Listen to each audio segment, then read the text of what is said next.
So ayun, kumusta mga Kanoysi? Welcome back sa ating YouTube channel, Filipinoysi. So, update na naman tayo sa Jomcar, ano? Manonood lang tayo ng video nito mula kay Kalingap Vlog. Also, credits na rin kay Mr. Kalingap Rab, ano?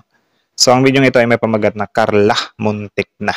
Nanay ni Carla may sinumbong Kalingap Rab latest vlog. So, curious ako kung anong nakapaloob sa video ito, men. Title at thumbnail pa lang nakaka-intriga na, no? So, yun na, bago natin simulan, Kalingap Vlog, supportahan nyo yan. Also, credits na rin kay Mr. Kalingap Rab at kay Mr. Val Santos Matubang ano, sa mga videos na ito. So, also, kung trip nyo ng mga ganitong reaction video may kasama kay Manood, huwag nyo na rin kalimutan supportahan yung YouTube channel natin, Filipinoysi. So, di na natin ito patatagalin pa, baka agawin pa ng China. Again, ang title ng video ito, Carla Muntik na. Nanay ni Carla may isinumbong Kalingap Rab latest vlog. So, Kalingap Vlog, Kalingap Rab, Filipinoysi. Like, comment, share, subscribe. Start.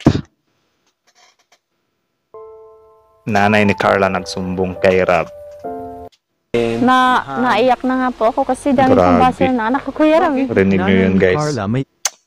So, ito talaga yung na every time talaga na magko-comment tayo sa social media, especially sa mga vlogger or sa nasa video, men. Isipin nating mabuti kasi yun nga yung mga tao na halimbawa ganyan, si Carla yung inaaway nyo. Di nyo alam, guys, na yung nanay, tatay, kapatid niyan, sila yung mas apektado eh.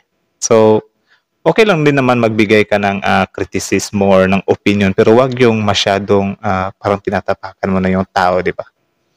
Yun lang naman. Tuloy.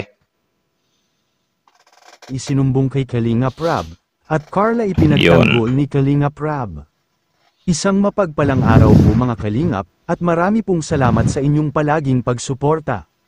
Lalo na po kay Kuya Val Santos at Kalingap Rab. At sana ay hindi nyo rin po makalimutan na mag-like sa video Val nito. Santos Matubang at Kalingap Rab. Maging si Carla nga ay wala pa ring takas sa mga bashers. Kahit pa sa ipinakitang magandang pag-uugali si Carla ay mayroon pa rin talagang bumabatiko sa kanya. Sa mundo. At mismo ang nanay ni Carla ang nakabasa pa nito mga Kalingap. Kaya agad namang ipinagtanggol ito ni Kalingap Rab nang sabihin ito ng nanay ni Carla. At ang mga ito ay hindi naman masyadong ikinabahala kasi ni minsan, Kalingap Rab. sanay na din kasi ito si Mr. Kalingap Rab sa mga bash. Kasi syempre as a vlogger, sobrang dami talagang, though kahit na pumapabor tayo sa kabila, yung kanan naman hindi. Parang ganun ba? Kasi dito talaga sa mundo, hindi natin napiplease lahat ng tao eh. Tore. Dahil si Kalingap Rab mismo ay mas siya ay mayroon pa rin bashers at bumabatiko sa kanya mga Kalingap. Mas lalo na siguro ang mga beneficiary na hindi talaga makakatakas sa mga ganitong pag-uusig. Isipin na lang natin na mismo si Kuya Val at Kalingap Rab ay may mga bumabatikos pa rin sa kanilang mga magandang ginagawa. At mabuti na rin ay agad na sinabi ito ng nanay ni Carla kay Kalingap Rab. At isa din na sinabi ng nanay ni Carla na mayroon sanang sponsor na nasa ibang bansa na gusto magpadala ng tulong direkta na sa nanay ni Carla. Ngunit ay tunanggihan agad ito ng nanay ni Carla mga Kalingap. Diba? Marunong silang tumanaw ng utang na loob, men. Ayaw niya itong tanggapin nang hindi idadaan muna kay Kalingap Rab.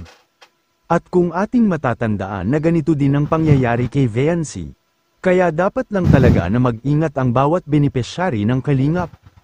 At lalo na kung viral ito dahil ito talaga ang panter ng mga sinasabing wakwak.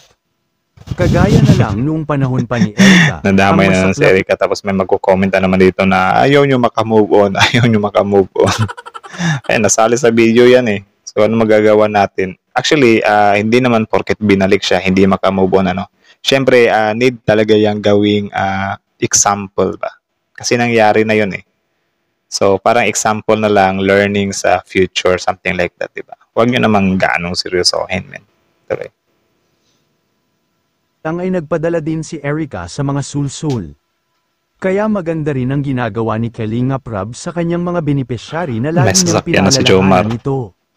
Isa na nga dito ay huwag sanang magbabago dahil mahirap na kapag naputol na ang ugnayan ng mga beneficiary at ng Team Kalingap. Kita nyo naman ang buhay ng pamilya ni Carla sa ngayon na bumuhos talaga ang kanilang biyayang natatanggap, At maski na si Jomar ay napakaswerte din niya simula nang magka-love team Tama. sina Carla mga kalingap, at sa mga regalo pa lang ay talaga namang mapapawaw ka na lang talaga sa mga biyaya kina Carla at Jomar. At nanay ni Carla ito yung Ito na. isinumbong. At So ano kaya, ay hindi, narinig na nga natin sa intro, di ba, yung sinumbong. So about nga ito sa pambabati ko sa anak niya. Ano? So pakinggan natin yung hinaing ni nanay, ano, at sana'y kunan natin to ng leksyon. Especially kung ikaw ay isang tao na yung tipong warrior ka sa internet pa na kung ano-ano na lang talaga yung pinagsasabi mo, di ba? Pre. Rap, pinagtanggol niya si Carla. Naiyak na nga po ako kasi dami pong basher na anak ko, Kuya Ram. Saan? Sa, napapanood ko po, oo. Yung mga hampas-hampas daw po kay Jomar, nagagalit po sila. Nagalit daw po sila, sabi daw, sama naman daw ng ugali ng anak ko. Sabi ko, hindi. Sampas-sampas. Well, meron talaga mga taong ganun, ano, especially yung mga ika nga nila, dapat separate yung YouTube ng mga mainitin yung ulo. Yan nga, actually guys, meron talagang mga babae ano, na kapag kinikilig sila, nanunulak, nanghahampas. Grabe, naalala ko yung ex ko dati, grabe. Yung ulo ko talaga, no? Ginaganon talaga, like, sobrang sakit. Pero, grabe yun. Masakit talaga yun, men. So, naalala ko lang. Normal, Hindi ano po lang yan yun, totoo. Eh, kung hindi naman biro-biro po yan lang totoo, naman po mabait, yun, saka- mabait naman po ang anak ko. normal na reaction Diba? yun sa babae kapag nagugulat. Kinikilig. Normal na reaction. Nagugulat siya. So, sa reaction niya, napapaganon siya kay Jomar. Opo. Pero ayan po yung mga basyo na yun. Ang mahalaga, mas marami po yung nagmamahal kay Carla. Opo. Ano? Salamat So, po yun, sa, doon pala siya sa na lahat. judge. Ano. For sure, hahanapan na naman nila ng ibang iba passion pa yan. Lalo na yung mga babae kapag nahihiya na sila kapag pinapakilig sila or pinipick upan sila. Gumaganyan talaga yung mga babae, gar. So, sino ba yung mga nagko-comment dyan? Mga lalaki ba yan? Mga babae ba yan? Nagtitiwala, nagmamahal sa anak ko Mas marami kasi po nagmamahal kay Carla. kasi Tandaan kung niyo wala po. naman po sila, wala naman kaming ganyan po sa bangka namin. Isipin niyo po, Nakakalaot-laot na po yung asawa ko. kung 700,000 yung nanonood, sabi natin ang may galit sa kanya, 1,000, 2,000, maliit na bagay, sobrang liit na bagay po. Ano? Kasi ang dami nanonood kay Carla. So yung may galit ay konti lang. Hayaan na po natin. Opo. Ganun po talaga. Kahit nga po ang Diyos, may mga galit sa kanya, di ba? Grabe yun.